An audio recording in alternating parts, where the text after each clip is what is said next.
School of magic season 2 title north guard किले पर पूर्ण अटैक। यदि यूनान का प्रतिनिधित्व करने वाला मृत्यु का देवता हेला था तो मिस्र का प्रतिनिधित्व करने वाला देवता स्फिंक्स था। ओसिरिस शायद सिर्फ एक कहानी थी क्योंकि किसी ने कभी उसका असली रूप नहीं देखा, लेकिन स्फिंक्स का अस्तित्व था। वह कई सालों से गिजा के महान पिरामिड से कुछ ही दूरी पर गहरी नींद में लेटा हुआ, बिल्कुल एक विशाल बेजमान मूर्ति की तरह। हालांकि कई लोगों ने देखा कि जब भी वह जानवर जागता था तो कितना क्रूर होता। कई सालों तक अनगिनत शहर स्फिंक्स के डर में रहते, उनके पास खुद को बचाने का कोई मौका नहीं। स्फिंक्स वास्तव में मृत्यु का देवता था, कोई भी उसकी आंखों से बच नहीं सकता। आहन को अंततः समझ आ गया कि जब उसने पहली बार चेहरा देखा तो वह डर से क्यों कांप रहा। अब उसे एहसास हुआ कि चेहरे के पीछे एक पहाड़ जितना विशाल शेर का शरीर था। गीजा का स्फिंक्स एक प्राचीन प्राणी था जो हजारों सालों से अस्तित्व में। मिस्र के लोग लंबे समय से उसे देवता के रूप में पूजते थे। मिस्र के इतिहास में अपने प्रभुत्व के लिए जाने जाने वाला एक ऐसा अस्तित्व यहाँ दिखाई दिया। क्या महान दीवार वास्तव में उसे रोक सकती है? तेज हवा के साथ रेत बेतहाशा उड़ रही थी। स्फिंक्स ने कुछ किलोमीटर दूर से ग्रेट वॉल पर मौजूद रेत के टीले के बराबर रेत उगल दी। रेत तेजी से उछली और महान दीवार पर टूट पड़ी।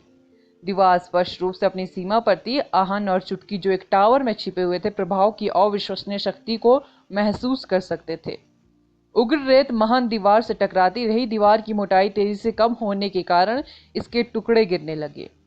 पृथ्वी के फव्वारे का पानी पहले से ही पागलपन की दर पर कम हो रहा था क्योंकि ज़ॉम्बीज़ की सेना महान दीवार पर अटैक कर रही थी। स्फिंक्स द्वारा अटैक किए जाने के बाद दीवार को तुरंत गंभीर क्षति हुई। दीवार क्षतिग्रस्त होने के बाद स्वर्ग का क्षेत्र भी कम प्रभावी हो गया। अंडरवर्ल्ड के जीवों का एक बड़ा झुंड दीवार पर चढ़ने लगा। रेत के तूफान में एक दूसरे के ऊपर चढ़ गया। इस बीच शैतान नगरी दीवार पर लगे मैजिक फायर बीकन्स पर अटैक कर रहे थे। नॉर्थ गार्ड किले में सबसे ज्यादा रक्षक थे, लेकिन टॉल स्पैरो के नेतृत्व में शैतान नगरी की सेना भी उल्लेखनीय रूप से मजबूत थी। दीवार पर सैनिकों, डार्क बीस्ट मॉन्स्टर और शैतान नगरी के मेंबरों की लाशें अवशेष बिखरे पड़े थे। काफी समय से भीषण युद्ध चल रहा था। रक्षक थकान से कैसे नहीं घबरा सकते। Magic fire beacon. हमने डबल माउंटेन कीप का मैजिक फायर बीकन खो दिया है, चुटकी ने दूर की ओर इशारा करते हुए कहा। रेत के तूफान के बीच सिर्फ 5 जादुई अग्निस्तंभ स्पष्ट रूप से दिखाई दे रहे थे। उनकी चमक रक्षकों के दृढ़ संकल्प को दर्शाती, क्योंकि वे शैतान नगरी और अंडरवर्ल्ड प्राणियों से अंत तक लड़ते। कुछ समय बाद एक और फायर बीकन गायब हो गया। महान दीवार जो पहले से ही ढहने के कगार पर थी एक बार फिर तेजी से सिकुड़ गई। आहन ने धीरे से कहा, हम ज्यादा देर तक नहीं रुक सकते। स्फिंक्स का दिखना बर्फ में ओले डालने जैसा था। वे पहले से ही अपनी संख्या के बल पर शैतान नगरी को रोकने के लिए संघर्ष कर रहे थे, और अब एक घातक अस्तित्व जो आसानी से महान दीवार के लिए खतरा बन सकता था वह भी सामने आ गया। उत्तरी घाटी जल्द ही खून खराबे का अनुभव करने जा रही थी। मुझे लगा कि हम कम से कम 1 या 2 दिन तक उन्हें रोक सकते हैं। मुझे उम्मीद नहीं थी कि वे इतनी जल्दी हमारी रक्षा पंक्ति को भेद देंगे, चुटकी ने व्यंग्यपूर्ण मुस्कुराते हुए कहा। महान दीवार को 2 दिन तक खड़ा रहना था। उत्तरी घाटी के शहरों में रहने वाले ज्यादातर लोगों को 2 दिन के भीतर फेहुआंग शहर में ले जाया जाएगा। चूंकि फेहुआंग शहर ऊंची जमीन पर स्थित था, इसलिए उस जगह पर अटैक करने की तुलना में उसकी रक्षा करना ज्यादा आसान था। अन्य जगहों पर भी डीमन प्राणियों की भीड़ थी। अगर ज़ॉम्बीज़ की सेना आगे बढ़ने पर अड़ी रही तो डीमन प्राणी भी कुछ प्रतिरोध करेंगे। फेहुआंग शहर में बेहद से मैजिशियन इकट्ठे हुए, इसलिए उन्हें लोगों को फेहुआंग शहर से बाहर निकालने के लिए पर्याप्त टाइम चाहिए था, भले ही इसका मतलब बेहद बड़ी मात्रा में जमीन देना हो। जिंदा रहना किसी भी चीज से ज्यादा इंपॉर्टेंट था। हालांकि मौजूदा स्थिति को देखते हुए ग्रेट वॉल सिर्फ कुछ घंटों तक ही टिकेगी। युद्ध शुरू हुए सिर्फ 1 दिन ही बीता था, लेकिन वे पहले से ही 3 मैजिक फायर बीकन खो चुके थे। संभावना थी कि वे बचे हुए मैजिक फायर बीकन और भी तेजी से खो देंगे। सबसे इम्पोर्टेंट बात यह है कि नॉर्थ गार्ड किले के लिए स्थिति बेहद अच्छी नहीं दिख रही थी। एक बार किला गिर जाने के बाद रक्षा की रेखा तुरंत ढहने वाली थी। ज़ॉम्बीज़ की सेना उन लोगों का पीछा करेंगी जिन्हें धीरे धीरे बेतहाशा निकाला जा रहा था। उनका खून पूरे देश में फैल जाएगा और उनकी हड्डियां पहाड़ों पर ढेर हो जाएगी। चुटकी ने कहा, आदर्श का कॉन्ट्रैक्ट समाप्त नहीं हुआ। किसी और के पास यह कॉन्ट्रैक्ट होगा, आहन ने कहा। उन्होंने वायलेट घोस्ट को मारने के लिए बेहद मेहनत की थी, फिर भी इससे कोई फर्क नहीं पड़ा। यह आहन के लिए बेहद बड़ा झटका था। आमतौर पर बहुत सारी उम्मीद खो देने के बाद बस चला जाता। हालांकि उसने इस बार अपना सब कुछ देने का फैसला किया। एक असफलता के कारण दूसरों को छोड़ देना उनके लिए मुश्किल था। वह सिर्फ किले की रक्षा करना चाहता था, उसके लिए यही सबसे इम्पोर्टेंट था। आहन और चुटकी ने नॉर्थ गार्ड किले की ओर जाने से पहले रेत के तूफान के थोड़ा शांत होने का इंतजार किया। नॉर्थ गार्ड किले का मैजिक फायर बीकन एक बेहद बड़ा किला था। दोनों ने सावधानी से शैतान नगरी के लोगों से दूरी बनाए रखी और पैगंबर, जनरल बिनु और अन्य लोगों के साथ फिर से इकट्ठा हुए। यो, तुम लोग हो? कमांडर होंग की आवाज दीवार के पीछे से आई। आहन ने कमांडर को देखकर राहत भरी सांस ली। उसे लगा कि वह शैतान नगरी से आया है। क्या आप अन्य प्राचीन किले की रक्षा नहीं कर रहे हैं? आहन ने पूछा। शैतान नगरी के लोग अचानक नॉर्थ गार्ड किले की ओर इकट्ठा हो गए। ऐसा लग रहा है कि वे दूसरों को यहाँ बुला रहे हैं ताकि वे सबसे पहले नॉर्थ गार्ड किले को गिराने पर ध्यान केंद्रित करें। मुझे चिंता थी कि किला खतरे में है, इसलिए मैं तुरंत हेल्प के लिए आया, कमांडर होंग ने बताया। कमांडर होंग की ताकत असाधारण थी। वह सुपर मैजिशियन से सिर्फ थोड़ा कमजोर थे। इंडिगो घोस्ट को खत्म करने के बाद शैतान नगरी के मेंबर उस प्राचीन किले पर अटैक कर रहे थे जिसकी वह रक्षा कर रहा था। अब कोई खतरा नहीं था। नॉर्थ गार्ड किले में आने से पहले उसने सुनिश्चित कर लिया था कि प्राचीन किला अब खतरे में नहीं है। दुर्भाग्य से हर प्राचीन किले की रक्षा करने वाले कमांडर होंग जैसे एक्सपर्ट नहीं थे, अन्यथा वे इतने सारे मैजिक फायर बीकन नहीं खोते। यदि महान दीवार के सभी 8 खंड अभी भी सक्रिय होते तो स्फिंक्स को इसे तोड़ने में काफी समय लगता। दीवार जितनी पतली होती, शासक लेवल के प्राणियों के विनाशकारी अटैकों के प्रति वह उतनी ही अधिक असुरक्षित होती। ऐसा लगता है कि शैतान नगरी अपने मेंबरों को नॉर्थ गार्ड फोर्ट्रेस पर अपने अटैकों पर ध्यान केंद्रित करने के लिए इकट्ठा कर रहा है। मुझे लगता है कि आदर्श का कॉन्ट्रैक्ट रखने वाला व्यक्ति यहाँ दिखाई देगा, चुटकी ने कहा। मुझे भी ऐसा ही लगता है, आहन ने सहमति जताई। आप किस बारे में बात कर रहे हैं? कमांडर होंग ने पूछा। आहन ने जल्दी से आदर्श की स्थिति समझाई। होंग की आंखें यह सुनकर चमक उठी। उसे यह जानने की उम्मीद नहीं थी कि आदर्श वास्तव में कोर्ट प्रिंस को मारने में सक्षम था। उसने मान लिया कि आदर्श बस असंभव काम करने की कोशिश कर रहा था और संभवतः ऐसा करने की कोशिश में मर जाएगा। तो आप कह रहे हैं कि अगर हम उस व्यक्ति को मार देंगे तो आदर्श रेड कार्डिनल को मारने में सक्षम हो जाएगा? होंग ने पूछा।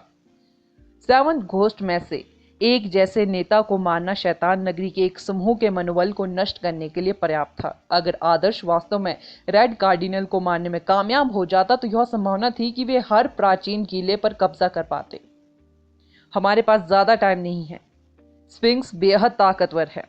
दीवार ज्यादा समय तक टिक नहीं पाएंगी। हमें कॉन्ट्रैक्ट रखने वाले व्यक्ति को मारना होगा इससे पहले कि स्फिंक्स नॉर्थ गार्ड किले की रक्षा करने वाली महान दीवार को नष्ट कर दे, आहन ने कहा। School of magic next episode title रहस्यमयी ब्लू ब्ला। कोल्ड प्रिंस अपने लंबे लबादे में एक अंडरवर्ल्ड सम्राट मेंढक पर खड़ा था। बहुत दूर से नॉर्थ गार्ड किले को देख रहा था। मास्टर, चिंता मत करो, स्फिंक्स बेहद जल्दी दीवार को नष्ट करने वाला है। उनास एक आकर्षक मुस्कान के साथ उसके पास खड़ी थी। कोल्ड प्रिंस स्थिर खड़ा रहा। ऑरेंज घोस्ट उसके पीछे अंगरक्षक के रूप में खड़ा था, साथ में कई सम्मानित ब्लू डीकन भी। कोल्ड प्रिंस ने कहा, पर्याप्त शक्ति प्राप्त करने के लिए मुझे और अधिक घृणा की आवश्यकता है। अगर महान दीवार न होती तो अब तक पूरी उत्तरी घाटी नफरत से भर चुकी होती। दुष्ट आस्था की ताकत उसके शरीर में स्वर्णीय झरने की तरह बहने वाली थी। उनास ने कहा, एक छोटी सी दुर्घटना हुई लेकिन परिणाम वही रहने वाला है। कोल्ड प्रिंस ने पलटकर उनास को घूरा। उनास को पता था कि कोल्ड प्रिंस का मूड खराब है, तो वह तुरंत चुप हो गया और अपना सिर नीचे कर लिया। तुम अभी भी अपना चेहरा क्यों दिखा रहे हो? तुम्हें मुझे घूरने का अधिकार किसने दिया? कोल्ड प्रिंस ने उनास की तरफ देखा। वो आदर्श से बात कर रही थी जो उनास के पीछे खड़ा था।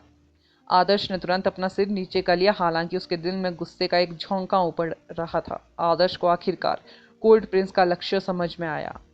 वह व्यक्ति दुष्ट आस्था की ताकत में विश्वास रखता था। उसका मानना था कि जब दुनिया भर के लोग किसी खास व्यक्ति पर नफरत केंद्रित करते हैं तो इससे उस व्यक्ति को अधिक शक्ति मिलती है। कोल्ड प्रिंस ने लाल भूमध्य सागर की घटना के दौरान अपनी प्रतिष्ठा अर्जित की, लेकिन पिरामिड की सेना द्वारा रौंद दिए जाने से वह एक देवता बन गया। यह कल्पना करना कठिन था कि कोई व्यक्ति ऐसा भयावह विश्वासों के साथ कैसे आ सकता है जो महामारी की तरह दर्द फैलाने पर जोर देते हैं। कोल्ड प्रिंस ने आदर्श के अपमानजनक कृत्यों पर कोई समझौता नहीं किया। वो अंडरवर्ल्ड सम्राट मैंडर के सिर के ऊपर चला गया। उनास धीरे धीरे पीछे पीछे चली। क्या तुम नाराज हो? ब्लूबैट ने धीमी आवाज में पूछा, जिसे केवल आदर्श ही सुन सकता था। तुम्हारा क्या मतलब है? आदर्श ने इस बात से अनजान होने का नाटक किया कि वह किस बारे में बात करी है। ब्लूबैट ने कहा, उस उनास के पास कॉन्ट्रैक्ट है। आदर्श ने कोई जवाब नहीं दिया। यह सच था कि उसे उम्मीद नहीं थी कि उनास को उसका कॉन्ट्रैक्ट मिलेगा। अन्यथा जिस क्षण वायलेट घोस्ट की डेथ हुई, उसने कोल्ड प्रिंस, उनास, ऑरेंज घोस्ट और बाकी अपने सीनियर को एक पल में मार डाला होता। शैतान नगरी के सीनियर अधिकारियों के मर जाने के बाद भी उनके पास एक मौका था। मुझे उम्मीद नहीं थी कि वायलेट घोस्ट इतना चालाक होगा। वह तो बस एक छलावा था। कॉन्ट्रैक्ट रखने वाली तो उनास ही है, ब्लूबैट ने आगे कहा। तुम क्या कहना चाह रही हो? आदर्श को समझ नहीं आया कि ब्लूबैट क्या कह रही थी।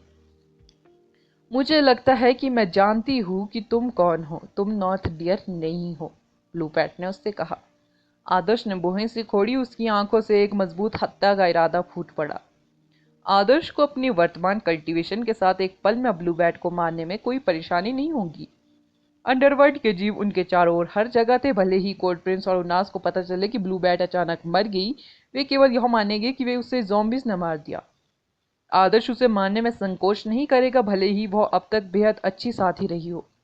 ब्लूबैट शैतान नगरी के अन्य मेंबरों की तुलना में थोड़ी अलग लग रही थी, लेकिन भले ही उसने उसके भेष को नहीं देखा हो, उसे अंततः उसे भी मारना होगा। शांत रहो। अगर मैं मर गई तो तुम्हें कॉन्ट्रैक्ट से छुटकारा पाना वाकई मुश्किल हो जाएगा।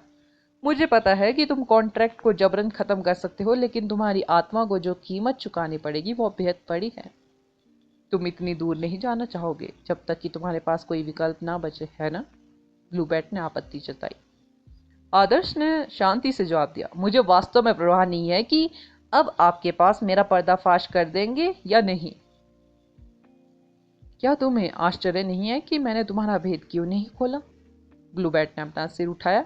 उसके मासूम लेकिन परिपक्व चेहरे पर उसके प्रति डर का कोई संकेत नहीं था, बल्कि ऐसा लग रहा था कि वो उसमें दिलचस्पी ले रही है इसके बजाय। आप कौन हैं? आप ऐसे व्यक्ति की तरह नहीं दिखती जो खुद को उस पागल के लिए समर्पित करने को तैयार है, आदर्श ने पूछा। ब्लूबैट में वाकई कुछ अजीब था। आदर्श ने शुरू में सोचा कि वायलेट घोस्ट ने जानबूझकर उसे उस पर नजर रखने के लिए रखा है, इसलिए वो हमेशा उसके साथ रहती। हालांकि ऐसा लग रहा था कि उसने गलत सोचा। क्या आप इस बात से उलझन में है कि मैं आपके भेद को कैसे देख पाई, जबकि आपने इतना बढ़िया काम किया है? ब्लूबैट ने पूछा। आदर्श ने जवाब दिया, कृपया मुझे समझाए। उसे इस बात की चिंता नहीं थी कि ब्लूबैट ने उसके भेष को देख लिया है। आदर्श को पता था कि उनास के मरने की संभावना नहीं है। वह महिला खुद को छिपाने में माहिर थी। उसने नॉर्थ गार्ड किले पर अटैक में भी भाग नहीं लिया और इसके बजाय अंडरवर्ल्ड सम्राट मेंढक के ऊपर से निरीक्षण कर रही थी। आहन के लिए उसे मारना असंभव था। ऐसे में आदर्श के पास अब और इंतजार करने का कोई कारण ही नहीं था। कोल्ड प्रिंस के साथ सिर्फ ऑरेंज घोस्ट, उनास और कुछ ब्लू डीकन्स ही थे। समारोह शुरू होने के समय की तुलना में बहुत ज्यादा कमजोर थे। आदर्श अपने अंदर के डीमन की शक्ति को जगाने के लिए कॉन्ट्रैक्ट को जबरन समाप्त करने की योजना बना रहा था। जब उसकी आत्मा क्षतिग्रस्त होगी तो डीमन एलिमेंट की शक्ति काफी कमजोर हो सकती है, लेकिन उसे कोल्ड प्रिंस और अन्यों को बाहर निकालने में कोई समस्या नहीं होनी चाहिए। क्योंकि आदर्श ने पहले से ही अपना मन बना लिया, इसलिए उसे इस बात की कोई परवाह नहीं थी कि ब्लूबैट ने उसे पहचान लिया है या नहीं। ऐसा कहने के बाद भी आदर्श अभी भी उत्सुक था कि ब्लूबैट ने उसे क्यों नहीं फंसाया। आदर्श को यकीन नहीं था कि ब्लूबैट को उससे कुछ लगाव है, सिर्फ इसलिए कि उन्होंने साथ में कुछ समय बिताया। उसकी मौजूदा शक्ल को देखते हुए यह संभव हो सकता है कि अगर उसका चेहरा खराब ना होता। मैं तुमसे पहले भी मिल चुकी हूँ। हालांकि मैंने अपने टीचर द्वारा आयोजित 2 समारोह में भाग नहीं लिया था, फिर भी संयोगवश मैं तुमसे पहले भी मिल चुकी हूँ, ब्लूबैट ने स्पष्ट रूप से बताया। मास्टर, आदर्श और भी उलझन में था। वायलेट घोस्ट के पास मेरा कॉन्ट्रैक्ट था, इसलिए मैं आभारी हूं कि तुमने उसे मार दिया। इसे अस्वीकार करने की कोई आवश्यकता नहीं है। मुझे पता है कि तुमने किसी से उससे छुटकारा पाने के लिए कहा, ब्लू बैट ने कहा। तो ऐसा ही होगा, आदर्श ने उदासीनता से उत्तर दिया। अब जब मैं फ्री हूं तो मैं अपने मिशन को पहले से ही अंजाम दे सकती हूँ। क्या तुम नहीं जानना चाहते कि मेरे मालिक कौन है? बस यहीं रहो और देखो। ब्लू बैट मुस्कुराई, वह काफी रहस्यमय लग रही थी। आदर्श अपनी जगह पर ही रहा। उसने ब्लू बैट को अंडरवर्ल्ड सम्राट मेंढक के टॉप पर जाते देखा। आदर्श को इस बात का बिल्कुल भी अंदाजा नहीं था कि ब्लू बैट उसे बेनकाब करने की कोशिश कर रही है। फिर किसी तरह 1 या 2 मिनट से उसे कोई फर्क नहीं पड़ने वाला था। Cold Prince. Blue bat cold Prince और उन्नास के पास की और सीधे रेड कार्डिनल का नाम पुकारा। कोल्ड प्रिंस ने पलटकर गुस्से से फुफकारते हुए कहा, तुम्हारी जैसी तुच्छ कुतिया भी मेरा अपमान करने की हिम्मत कैसे कर सकती है? क्या तुम मेरा मजाक उड़ा रही हो क्योंकि सब कुछ हमारी योजना के अनुसार नहीं चल रहा? क्या तुम चाहती हो कि मैं तुम्हारी खाल जिंदा ही खींच लूं? आह! ब्लू बैट ने एक भोली भाली नजर से आह भरी, तुमने मेरे मन की बात पढ़ ली है। कोल्ड प्रिंस को यह सुनकर बेहद गुस्सा आया। एक साधारण ब्लू डिकन ने उसकी तरफ देखने की हिम्मत की। उसने ब्लू बैट को कुछ भी करने के बजाय उनास को घूर कर देखा। उनास का चेहरा मुड़ गया। वह ब्लू बैट की ओर एक कदम बढ़ी। यह बिल्कुल स्पष्ट था कि उसके मन में हत्या करने का प्रबल इरादा था। मैं अपने स्वामी की ओर से यह एहसान चुका रही हूँ तथा पार्थियन मंदिर में उस शो के लिए आपको धन्यवाद दे रही हूँ जिसकी योजना आपने और सर्वोच्च पोप ने बनाई थी। ब्लू बैट ने शांतिपूर्वक उत्तर दिया। School of magic season 2। Title, एक कम रेड कार्डिनल। कोल्ड प्रिंस के विकृत चेहरे पर गुस्सा तुरंत अविश्वास में बदल गया। उसे जल्दी से एहसास हो गया कि ब्लू बैट का मालिक कौन है। जब उस व्यक्ति का चेहरा और बर्फीला ऑरा उसके दिमाग में उभरा तो उसे भी अपनी रीढ़ की हड्डी में एक अजीब सी ठंडक महसूस हुई। उन्होंने अपनी भावनाओं को प्रदर्शित नहीं किया बल्कि स्थायी तौर पर शांत रहने की पूरी कोशिश की। इस बीच क्रोध से जल रहे उनास को अचानक ऐंठन हुई और उसने एक अजीब गंध के साथ मुंह से काला खून थूक दिया। यह खून कोल्ड प्रिंस के आलीशान वस्त्र पर छलक गया जो रेड कार्डिनल के रूप में उसकी पहचान को दर्शाता था। इससे कोल्ड प्रिंस, जो कुछ अपमानजनक टिप्पणी करने वाला था, पूरी तरह से हैरान रह गया। उन्नास के मुंह से खून बह रहा था। उसका चेहरा तेजी से मुरझाने लगा। एक औरत जो अभी कुछ सेकंड पहले ही खूबसूरती से खेल रही थी, एक पल में 10 साल से ज्यादा बूढ़ी हो गई। उसका आकर्षक चेहरा, शरीर धीरे धीरे सिकुड़ने लगा और वह लगातार खून की उल्टी करती रही। उन्नास बेहद हैरान थी। ब्लू बैट को घूर रही थी। उसे पता नहीं चला कि कब वह भयानक जहर के संपर्क में आ गई। उन्नास को उम्मीद नहीं थी कि इतने लंबे समय से उनके साथ रहने वाले ब्लू डिकन वास्तव में गद्दार होगा। उन्नास को वायलेट घोस्ट से ज्यादा ब्लू बैट पर भरोसा था क्योंकि ब्लू बैट वायलेट घोस्ट से ज्यादा आज्ञाकारी थी।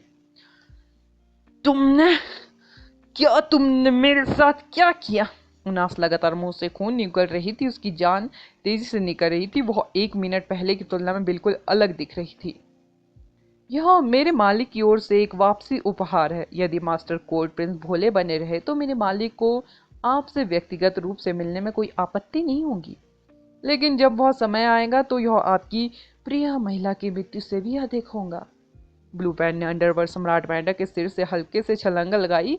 उसका आकार हवा में फीका पड़ गया, धुंधला हो गया, बिना भौतिक शरीर के भूत की तरह, और फिर ज़ॉम्बीज की सेना की भयावह धुंध के बीच पूरी तरह से गायब हो गया। कोल्ड प्रिंस और ऑरेंज घोस्ट बिना हिले डुले खड़े रहे। उन्हें ब्लू बैट का पीछा करने की इच्छा तो थी, लेकिन उन्हें डर भी था कि वे भी भयानक जहर के संपर्क में आ जाएंगे। वे दोनों उनास की ओर देखने लगे। महिला पूरी तरह से सूख गई थी। उसकी आंखें लगभग अपनी कोठरियों से बाहर निकल रही थी। उसने अपना हाथ बाहर निकालने की कोशिश की और खून से रत्म मुंह से कोल्ड प्रिंस से बड़बड़ाते हुए कहा, मदद करो, मेरी मदद करो। कोल्ड प्रिंस ने उसे जटिल भाव से देखा। वह क्रोधित और उत्तेजित था। वह उनास के लिए शोक मना रहा था। वह भी डर चुका था। सलान! कोल्ड प्रिंस अचानक लाल आंखों से चिल्लाया। उनास पहले ही मर चुकी थी। अंडरवर्ल्ड सम्राट मेंढक के सिर पर ठंडा और स्थिर अवस्था में पड़ी थी। उसकी सुंदरता और आकर्षण खत्म हो चुका था। वह बिल्कुल एक बूढ़ी औरत की तरह लग रही थी जिसकी मौत भयानक तरीके से हुई। यह कोर्ट प्रिंस के लिए एक बड़ा झटका और अपमान था। मुख्य प्रकरणकर्ता ने आपको सलान को भड़काने से मना किया है, ऑरेंज घोस्ट फुसफुसाया। चुप रहो! कोर्ट प्रिंस अपना आपा खोने की कगार पर था। सलान का तोहफा उसके लिए एक बड़ा झटका था। न केवल उनास एक बुद्धिमान सलाहकार थी बल्कि वह उसकी सबसे भरोसेमंद अधीनस्थ भी थी। अपनी प्यारी उनास की इतनी भयानक मौत को देखने के बाद वह कैसे अपना संयम बना रखे सकता था। वह एक क्रोधित उदास राक्षस में बदलने की कगार पर था। कोर्ट प्रिंस पागलों की तरह भड़क गया। अन्यों ब्लू टिकन्स ने उसके करीब आधा कदम भी बढ़ने की हिम्मत नहीं की। उन्हें कोई अंदाजा नहीं था कि कोर्ट प्रिंस अपनी इस हालत में क्या कर सकता है। आदर्श भी शांत रहा, उसका चेहरा भी अविश्वास से भरा हुआ था। ब्लू बैट ने जो किया उससे वह पूरी तरह हैरान रह गया। आखिरकार वायलेट घोस्ट और अन्य लोगों ने ब्लू बैट के साथ जिस तरह व्यवहार किया उससे पता चलता है कि वे सभी कोर्ट प्रिंस के प्रति पूरी तरह से वफादार होने के लिए उस पर भरोसा करते हैं। उसने रेड मेट्रिडेंसी घटना के दौरान भी बेहद बड़ा योगदान दिया।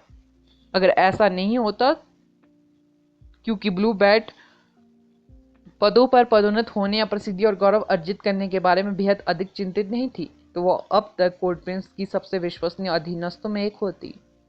लेकिन ऐसा व्यक्ति भी सलान का मोहरा निकला। इससे कोई फर्क नहीं पड़ता था कि वह शुरू से ही सलान के प्रति वफादार थी या बीच में ही उसने उसका पक्ष बदल दिया। फिर भी इसके बारे में सोचना बेहद डरावना था। मास्टर वास्तव में तुमसे बेहद प्यार करते हैं। एक दिन दुनिया तुम्हारे साथ बुरा व्यवहार करेंगी। अगर तुम खुद को कहीं और नहीं पाते तो मास्टर के पास क्यों नहीं चले जाते? आदर्श के कानों में भूत की तरह एक आवाज आई। आदर्श को पता था कि यह कोई और नहीं बल्कि ब्लू बैट थी। यह पता चला कि ब्लू बैट आदर्श की अपेक्षा से अधिक शक्तिशाली थी। शायद उसने अपनी ताकत को छुपाया क्योंकि वह वायलेट घोस्ट के कॉन्ट्रैक्ट से बंधी हुई या अपने कवर की रक्षा के लिए। आदर्श शैतान नगरी में घुसपैठ करने के बाद से लगभग हर समय ब्लू बैट के साथ था। फिर भी उसे कभी यह संदेह नहीं हुआ कि वह सलान की स्टूडेंट है। ऐसी चीजें हैं जिन्हें आप कभी माफ नहीं कर सकते। मुझे पता है कि आपने ज्यादा बुरा नहीं किया, इसलिए अगर आप शैतान नगरी और सलान को अभी छोड़ना चाहती है तो मैं आपकी जान बख्श दूंगा, आदर्श ने जवाब दिया। ब्लू बैट ने हंसते हुए कहा। उसकी आवाज सुखद और आकर्षक थी। वास्तव में जब तक आपने वायलेट घोस्ट के शरीर में डार्क मैटर नहीं फैलाया तब तक मुझे आपके कवर के माध्यम से पता नहीं चलता। मैंने उनास को मारकर आपका उपकार वापस किया है। अगर हम एक दूसरे से लड़ते हैं तो क्या आप मुझ पर दया करेंगे? और अगर मैं हार गई तो मेरी जान बख्श देंगे? तुम क्या सोचती हो? आदर्श ने जवाब में पूछा। मुझे लगता है कि तुम अब भी मुझे मार डालोगे। ब्लू बैट आदर्श से एक निश्चित दूरी पर खड़ी थी ताकि आदर्श को पता न चल सके कि वह वास्तव में कहाँ है। ब्लू बैट को कुछ पता लग गया। वह आदर्श से बेहद करीब रहने की हिम्मत नहीं कर सकी। यह सच था कि अब वह आदर्श के बेहद करीब नहीं रह सकती थी। यहाँ तक कि सलान भी आदर्श से डर जाएगा जब उसका खून खौलने लगेगा। आदर्श ने कहा, बेहद ज्यादा बुरे काम मत करो। शायद समय आने पर मैं तुम्हें मारने में संकोच करूं। अगर ऐसा है तो क्या इसका मतलब यह है कि मैं उससे अधिक सफल हूं? कौन? आदर्श ने पूछा। शालिनी। शालिनी का जिक्र आते ही आदर्श का दिल ठंडा हो गया। आदर्श उस जहर से बेहद परिचित था जिसका इस्तेमाल ब्लू बैट ने उनास पर किया। यह वही पॉइजन था जिसका इस्तेमाल शालिनी खेत में कर रही थी, लेकिन यह पहले से भी ज्यादा घातक था। सालन कीमिया में माहिर थी। उसने अपने द्वारा आविष्कृत कुछ घातक रसायनों को बारिश में मिलाया जिससे अमरीश झील और प्राचीन राजधानी में आपदा आई। उसने पार्थिन मंदिर के अधिकारियों को डराने के लिए जहर का भी यूज किया और ऐसा लगता था कि उसके स्टूडेंट को उसकी प्रतिभा विरासत में मिली। आदर्श पहले से ही सलान के 2 स्टूडेंट से मिल चुका और उनमें से प्रत्येक ने उस पर सफलतापूर्वक एक मजबूत छाप छोड़ी। उसे आश्चर्य हुआ कि सलान के कितने स्टूडेंट हो गए, लेकिन अब उस बारे में चिंता करने का टाइम नहीं था। उसका राक्षसी खून धीरे धीरे गर्म हो रहा था और जंजीर खुलते ही बेचैन हो जाता। आज के बाद दुनिया में एक रेड कार्डिनल कम हो जाएगा। अगला एपिसोड जानने के लिए बने रहे मेरे इस चैनल के साथ। Thank you.